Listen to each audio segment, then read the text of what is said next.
দেখুন, মমতা বন্দ্যোপাধ্যায় তার এই অবস্থা, এটা খুব শোচনীয়। তার এই রাজনৈতিক জীবনের শেষটা এভাবে হবে সেটা বোধহয় মমতা বন্দ্যোপাধ্যায় নিজেও বুঝতে পারেননি। মমতা বন্দ্যোপাধ্যায়ের পাশে কেউ নেই এই মুহূর্তে, এবং পাশে যে নেই মমতা বন্দ্যোপাধ্যায়ের এই মুহূর্তে কাগজ রেডি করে দেওয়ার কেউ নেই। ভাবতে পারছেন কি অবস্থা? একজন মুখ্যমন্ত্রী, এতদিনের একজন রাজনৈতিক কর্মী, কাগজ রেডি করে দেওয়া, নামগুলো ঠিকঠাক লিখে দেওয়া। মানে আমার হাতে যেরকম যে কাগজ রয়েছে, আমার টিমে আমাকে আমার সহকর্মীরা সাহায্য করে, মুখ্যমন্ত্রীকে সাহায্য করার কেউ নেই এই মুহূর্তে।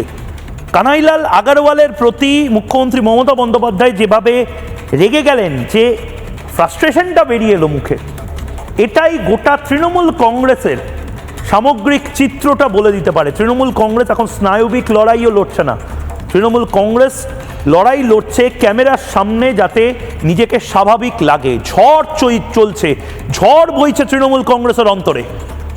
ঝড়ের মতন তৃণমূল কংগ্রেসের এক একটা করে উইকেট পড়ে যাওয়ার সম্ভাবনা থাকছে।